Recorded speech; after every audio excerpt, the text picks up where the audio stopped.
We're going to talk about something that I came across as I was preparing for my radio show, but I didn't expect the feedback that I got about it. And you may have heard, I did a survey, or I read a survey. Christians are facing the number one fear in the nation right now, and it's loneliness. And I was shocked by how many folks responded to that show, that topic.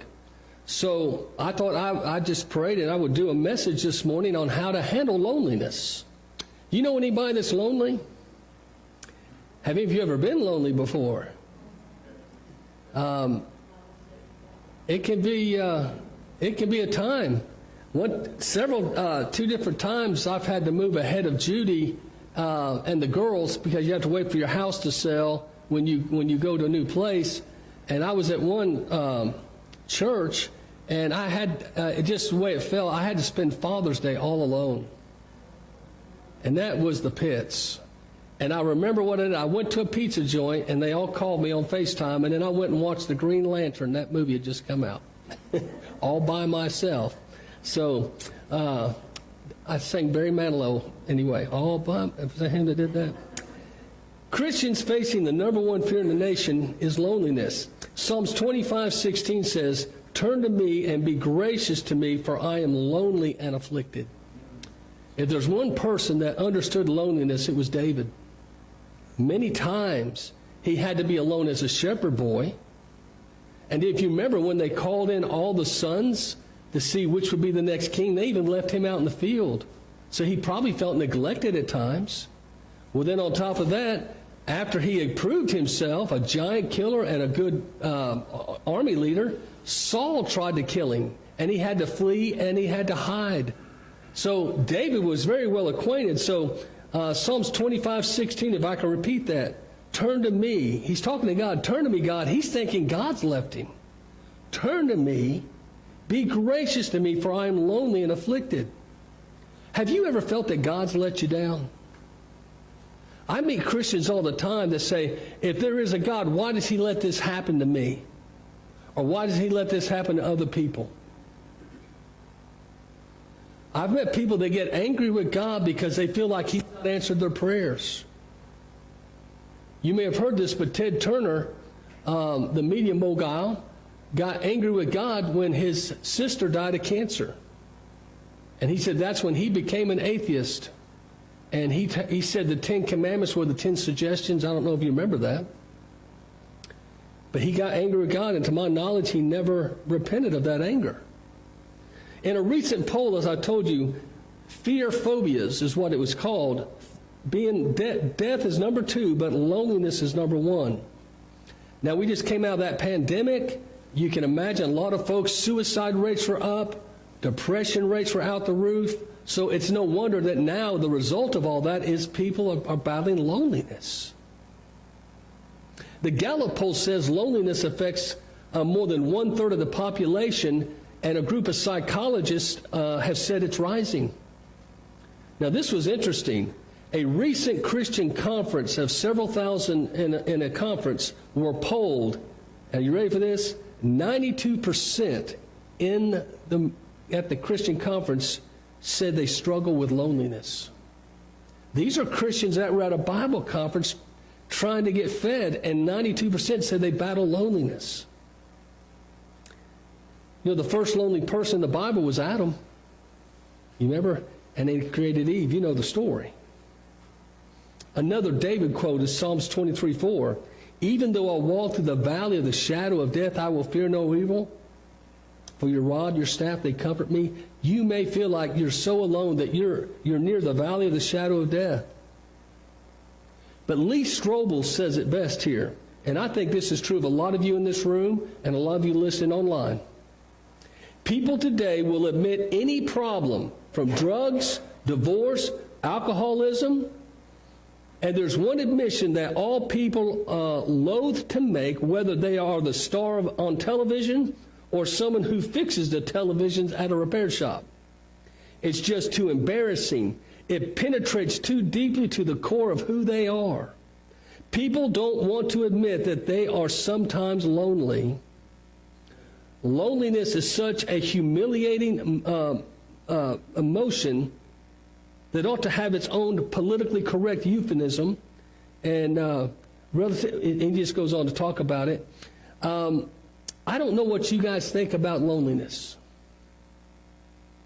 You may know if someone's lonely, but I'm asking you to ask yourself, do I battle with loneliness? The Boston Globe put this out just a couple of years ago in 2017.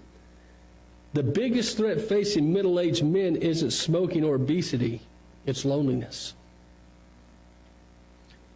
Another author, Henry Norwegian, said this, reaching out said these words, loneliness is one of the most universal sources of human suffering today. Psychiatrists and clinical psychologists speak about it at the most frequently expressed complaint and the root of not only an increasing number of suicides, but also of alcoholism, drug abuse, and other major physical and psychological problems. And it can be a devastating effect on other things. I don't know if you guys remember this, but the Columbine High School tragedy, Eric Harris and Dylan Kylebott wrote in his diary. This is what he wrote in the diary before he went in and killed all those fellow students. I hate you people for leaving me out of so many fun things. You people have my phone number, and I asked, but no, don't let the weird Eric kid come along. I'm not saying that justifies what he did. There's a reason we feel this way, and it's because you and I were made for relationships. God made us to bond. And that's why I think, in a way, that virus was, to me, a tool of the enemy. It shut down more than businesses. It shut down churches. It shut down relationships. It has caused great harm that's going to take maybe decades to fix. Because people that were already lonely became lonelier, and as I told you, it's the number one fear, according to this secular psychiatrist group. Genesis 2:18 says, it's not good for man to be alone. And it's not. I really think the enemy loves to isolate you, because when you're isolated and confined, you become depressed, discouraged, and you might become just more leadable to do something that you might not have done if you had the encouragement and balance of others.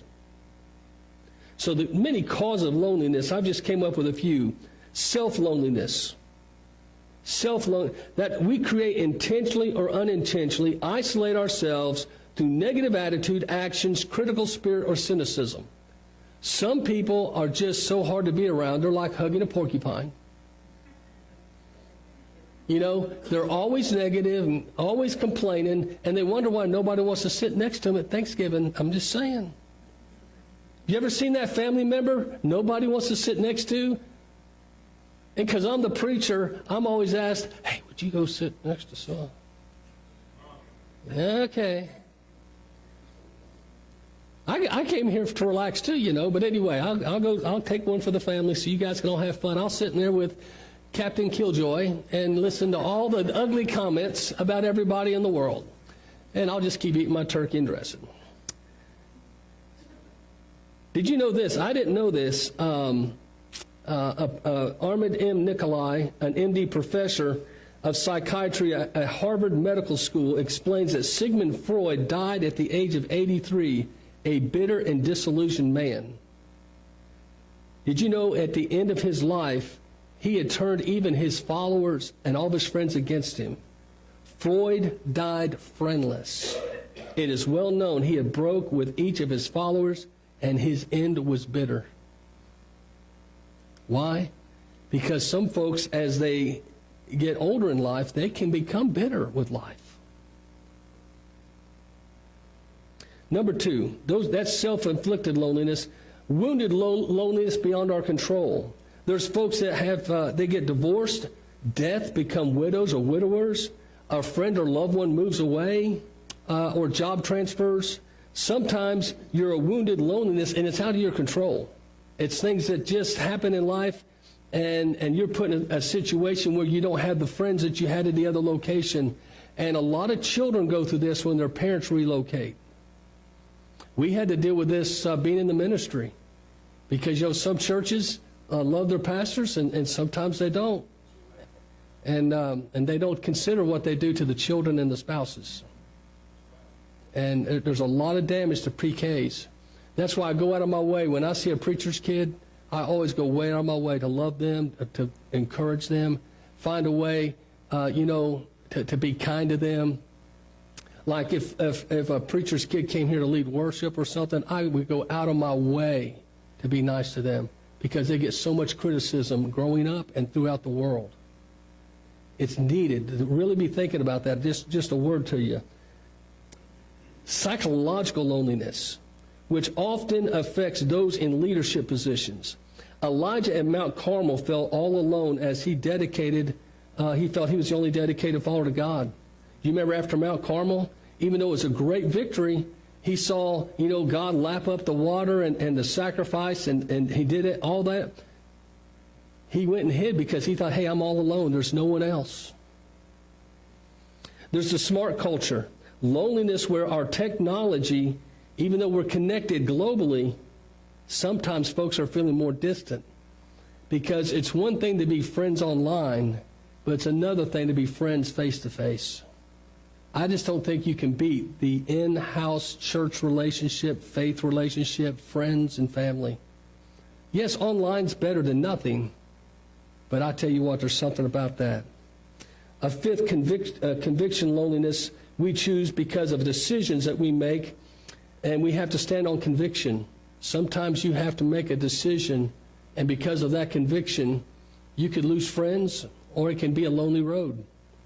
2 Timothy 4:16 through 17, this is what Paul said. At my first defense, no one came to stand by me, but all deserted me. And then he goes say, God, may it not be charged against them. There are many ministers and friends I know that when the tough times come, there are people that they thought were their friends that they give them the Heisman. Hey, why don't you stay over there, I'll stay over here. And then once you rebuild your life and things get good again, hey, we'll be pals again. But while you're going through the toughest, lowest time of your life, I'm just going to keep away because I'm one in the Good Samaritan story. You remember the two people that walked past on the other side of the road? They didn't want to deal with the issue. Is there any wonder why loneliness is out there? A columnist named Marla Paul, I don't know if you heard of her, wrote an article, said, loneliness saddens me, and how did it happen that I could be 42 years old and have not enough friends? She ended her column with these statements. I think there are women out there who don't know how lonely they are. It is easy enough to fill up the day with work and family, but no matter how much I enjoy my job, love my husband and child, they're not enough. I recently read Hans Christian Andersen's book, The Ugly Duckling. I felt an immediate kinship with his bird who flies from place to place looking for creatures with whom he belongs. He eventually finds them, and I hope I do too. After that column was published, they said the telephone rang off the wall there at where she worked. People stopped her on the street and at her daughter's school. Letters poured in from housewives, executives, and university professors.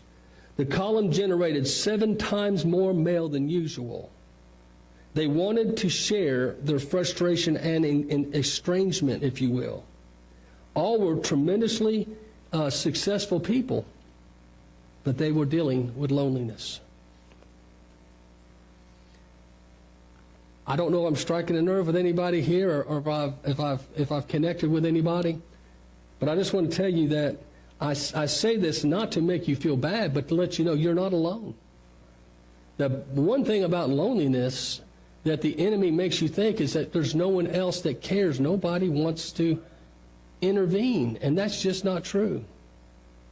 Dr. Richard Schwartz, a Cambridge psychiatrist, has studied the problem of loneliness in America. Notes that over 4 decades of studies have shown devastating consequences of loneliness. Loneliness has been linked to an increased risk of cardiovascular disease and stroke and progression of Alzheimer's. One study found it can be as much of a long-term risk factor as smoking. If we know of lonely people, shame on us for not going and spending time with them then, because they need a friend.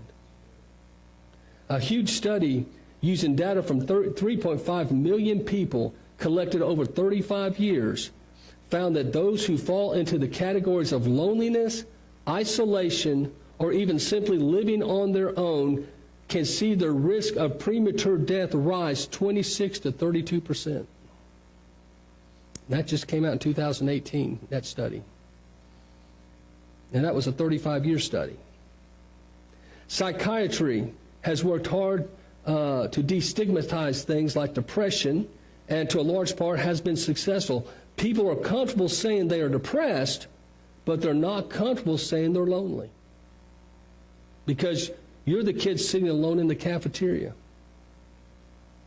So it's something for us to think about as a church. It seems like such an easy word, but do we need to find ways to minister to lonely people? When I go downtown to the tent cities, and Stan went with me this past Thursday, it's good to have a former football coach and well-built guy that stand there and feel like I'm protected. But me and Stan went down and gave out, and Janet and Linda had accidentally ordered grapes. I took 8 cases of cold grapes down there. And Stan will tell you, it was like we're giving out ice cream to kids. They were so excited to have some fresh fruit, and it was still chilled and cold. So on a hot day out there, homeless folks. But when I sit there sometimes and get a chance to talk to some of them, this time we didn't have a lot of engagement, but sometimes I'll sit and talk to folks or sit down in the street with them when they ask me to pray with them. And it amazes me that in the midst of all their tent city pals, a lot of them are lonely.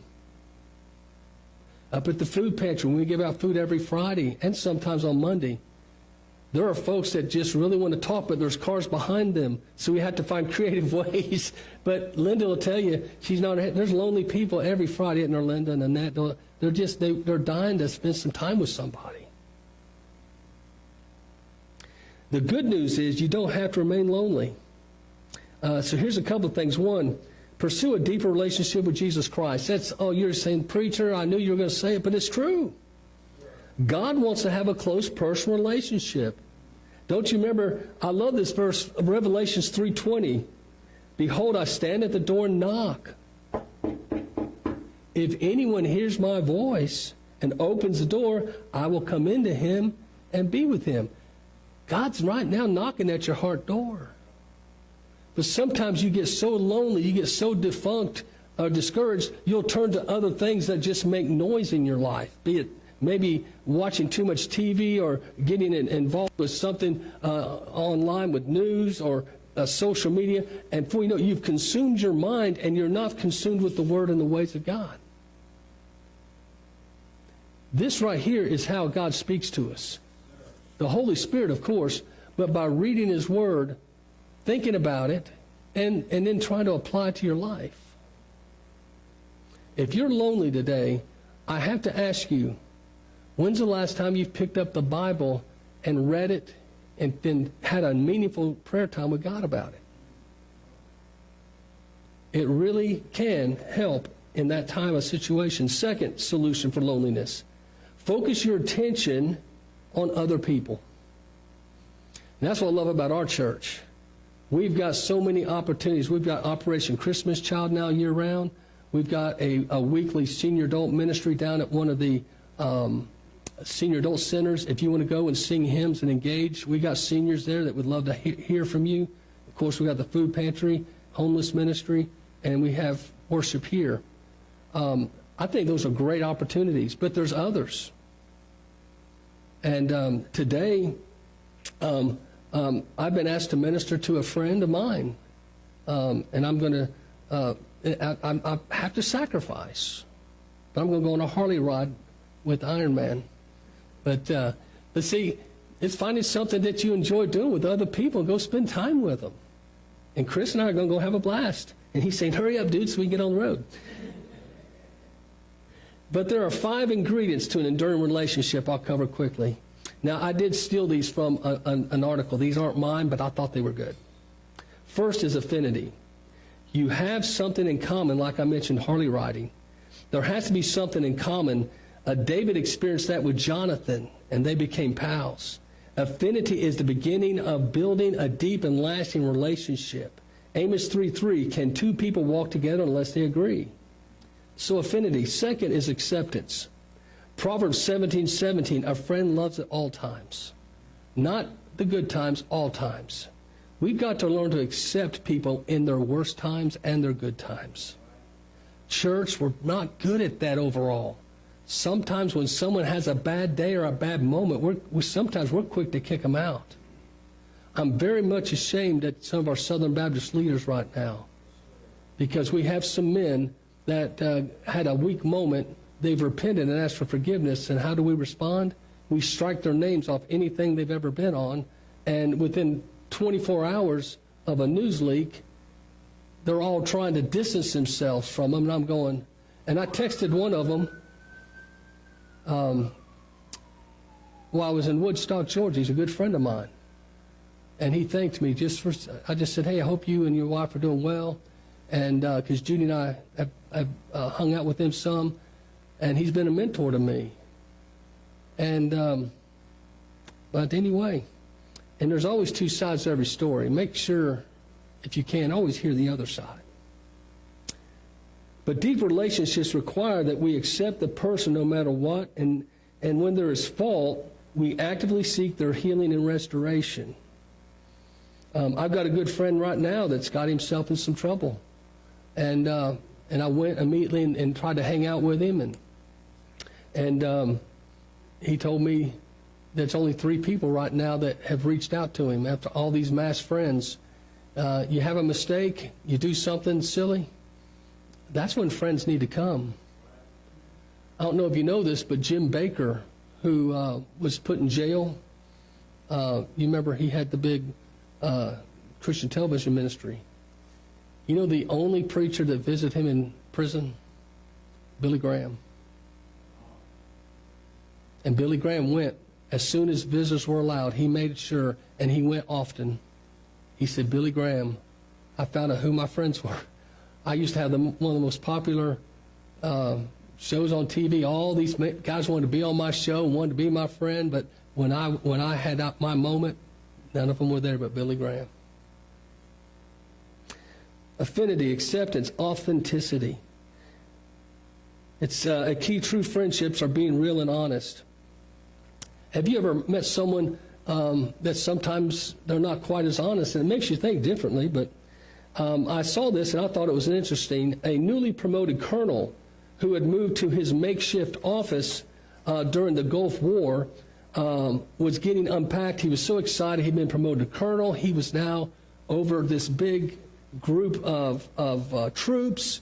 He was in his new office, and he was trying to look important, and he saw this guy coming down the hall, and he thought, carrying a briefcase, and he thought, oh my gosh, that's going to be one of my lieutenants or so. I better look busy. So he picked up the phone, and he started talking, even though no one was there, and he started talking like he was talking to a big general, and he said, General Schwarzkopf, actually, and just went on and on. Thank you, General. And the guy came in and said, I've got right with you. I'm just talking to General Schwarzkopf here. And when he got done, he hung up the phone.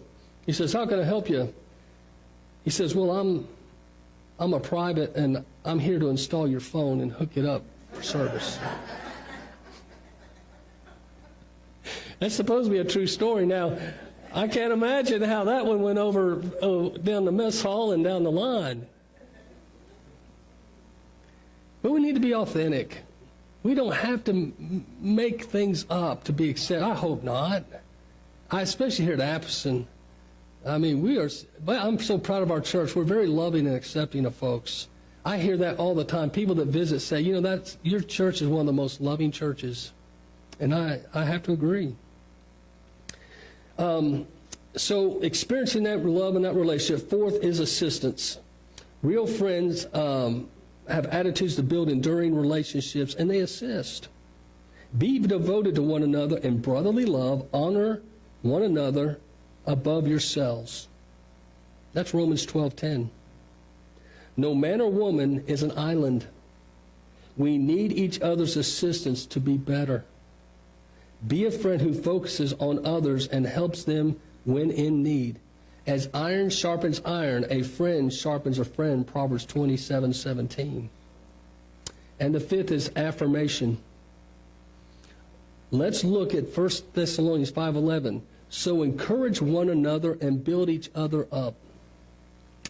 I got to ask, are you a complainer or are you a complimenter? If you had to pick, what would you be labeled, a complainer or a complimenter?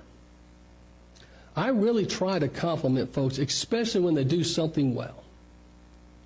And that's just who I am. But I do like to encourage folks, and if I can. But if you're not careful, you'll fall into a situation that you can't get out of. So those 5 things, I just thought I'd just throw that at you. But I'd like to close with this story, and it's a true story. And this is how loneliness can get you into trouble. Clayton Longtree was lonely in Moscow. The weather was dreary, and the Marine barracks were dirty, cold, old, and he didn't get much mail. He was on guard duty at the U.S. Embassy, which was a trusted position and honor, but his work was very dull and exhausting. It was ceremonial, little action. In letters home, he dawdled to the U.S., and he would sometimes draw pictures of U.S. planes dropping bombs on the Red Square, he said.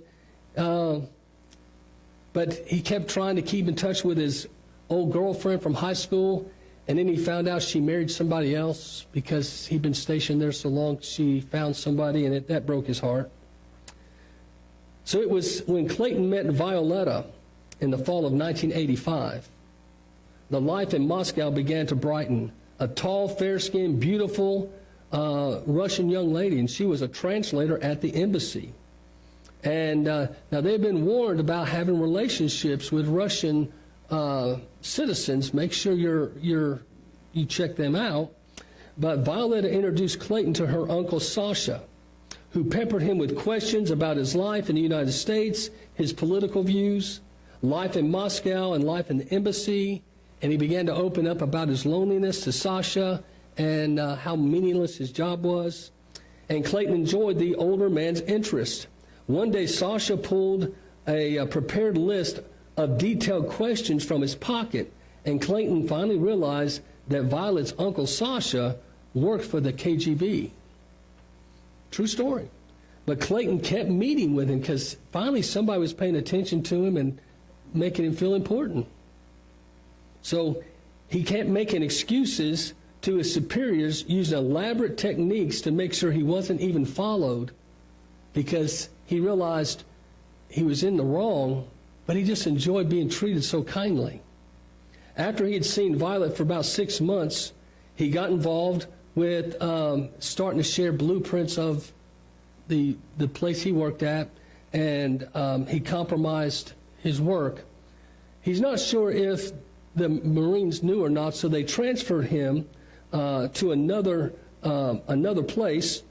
And when he was transferred there, Sasha would show up and fly to meet him and start paying him money to help him with information so he could then buy Violet nice jewelry, and he could try to impress this young girl, this Russian girl.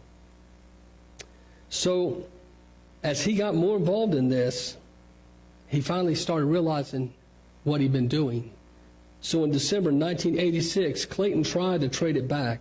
At a Christmas party, he approached a Vienna CIA chief, a man whose real identity he would not have known if the Russian KGB agent hadn't told him. So he went and says, listen, I know you're a CIA agent because I'm a Marine, but I have fallen in love with a Russian woman.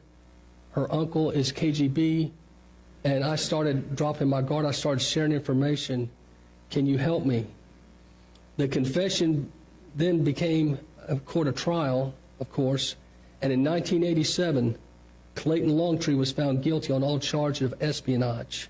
Today, he sits in a military prison cell, a 30-year sentence. He went from being a lonely Marine at an outpost to now he's a lonely prisoner for 30 years. From about 2 years of pleasure and fun. Don't allow yourself to go down a road if you're lonely. Psalms 38:9, O Lord, all my longings before you, my sign is not hidden from you. God knows your heart. Someone right now may be battling loneliness, and you may be saying, but Macil, I feel so desperate. I just want to remind you, in Romans chapter 8, it's my hug from heaven. But it says this, for I am convinced that neither death, nor life, nor angels, nor rulers, nor things present, nor things to come, nor powers, nor height, nor depth, nor anything else in all creation will be able to separate us from the love of God in Christ Jesus our Lord. When you get lonely, you might start thinking, I'm all alone, but you're really, really not. You're really not. I don't know if you know this true story, but Frank Wright was the quarterback for the Buffalo Bills. He was the backup to Kelly, and Kelly went down, so he went into a game, and he wasn't used to starting, but they were down 35-0 at halftime. Came back, but he's a Christian, and I had him speak at my church in Charlotte because after he became a seminary president. Of course, now he went back, he's coaching the Indianapolis Colts.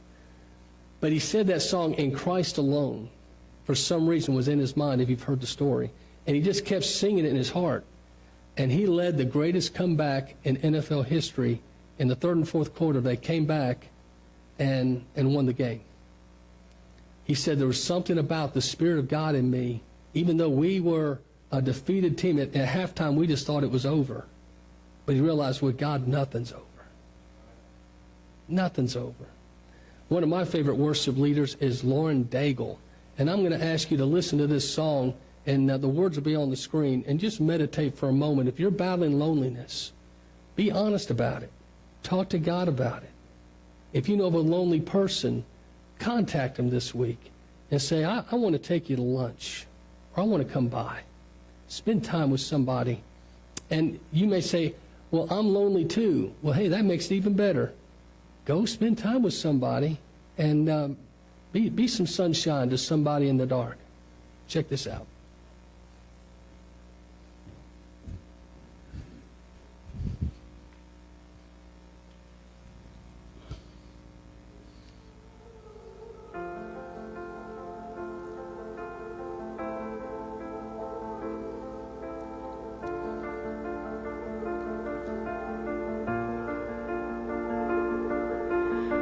Keep fighting voices in my mind that say I'm not enough.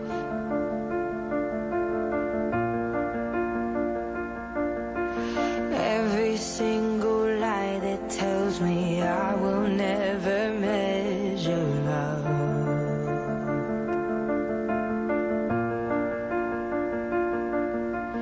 Am I more than just the sum of every high and every low?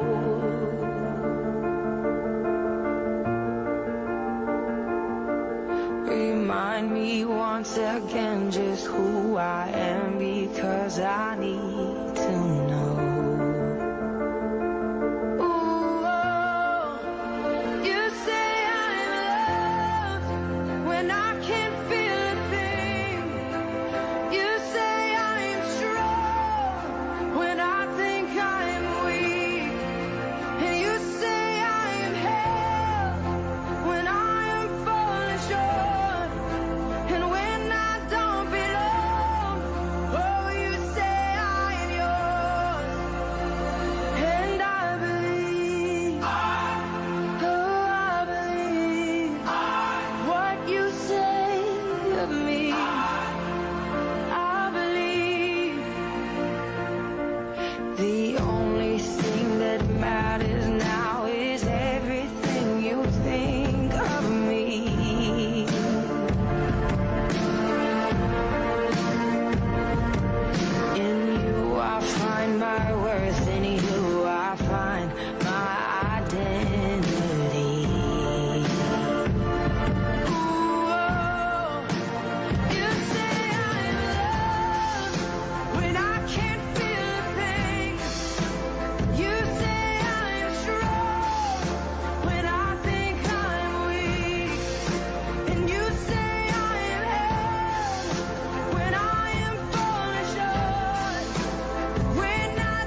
taking all I have and now I'm laying it at your feet.